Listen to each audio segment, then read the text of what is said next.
भारत पर तारीख का सबसे बड़ा साइबर हमला, जंग का ऐलान, एयरपोर्ट्स बंद, 800 फ्लाइट्स गायब, जीपीएस सिस्टम हैक।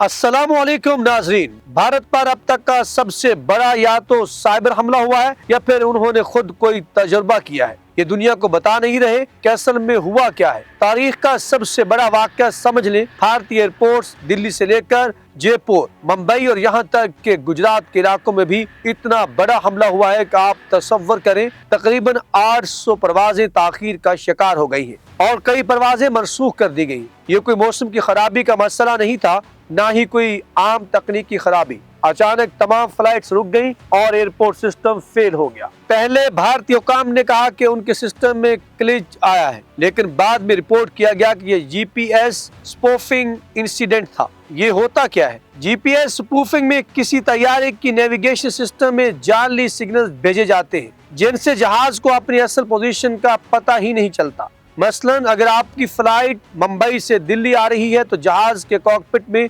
इंस्ट्रूमेंट्स दिखाएंगे कि ये नेपाल के ऊपर है, यानी पूरा रास्ता बदल जाता है। ये सूरत इतनी खतरनाक होती है कि जहाज गलत सम्मत में चला जाता है और पायलट्स को समझ नहीं आती कि असल में वो कहाँ है।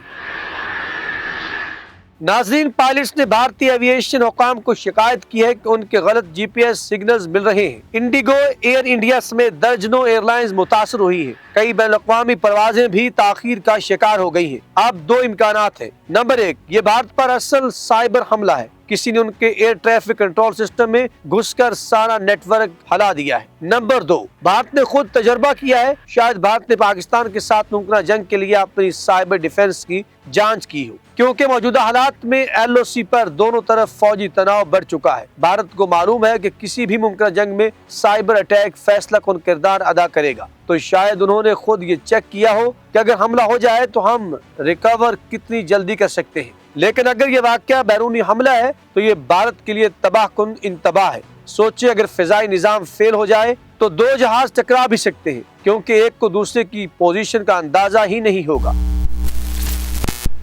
ऐसा ही एक काम अमेरिका ने कुछ साल पहले साउथ चाइना सी में भी किया था, जहां उन्होंने अपने जंगी जहाजों की शनाख्त बदलकर उन्हें सिविलियन फ्लाइट्स के तौर पर पेश किया। चीन ने बाद में इसको ट्रेस किया और समझा कि अमेरिकी फौजी तैयारे जाली शनाख्त के साथ दाखिल हो रहे हैं। इसी दौरान ईरान और रूस पर तेल की पाबंदियों के दौरान शैडो शिपिंग होती रही। जहाजों के नाम और झंडे बदल दिए जाते हैं ताकि वो गैर कानूनी तौर पर तेल बरामद कर सके। ये सब आलमी सतह पर खुफिया नेटवर्क्स और एजेंसियों की मिली भगत से होता है। अब वापस भारत पर आए, अगर ये खुद का किया हुआ तजुर्बा है तो भारत जंगी तैयारियों के आखिरी महले में दाखिल हो चुका है, और अगर वाकई इन पर हमला हुआ है तो ये इनकी दिफाई निजाम के लिए खतरनाक वार्निंग भी है। दोनों सूरतों में भारत के लिए हालात इंतहाई संगीन है। ये वाकया साबित करता है कि जदीद जंगें अब डिजिटल मैदान में लड़ी जाएंगी और जिसका साइबर डिफेंस कमजोर है वो मैदान में हार जाएगा। वीडियो को लाइक, शेयर करें और कमेंट सेक्शन में अपनी राय का इजहार करना मत भूलिएगा। हमें रहेगा आपके फीडबैक का इंतजार।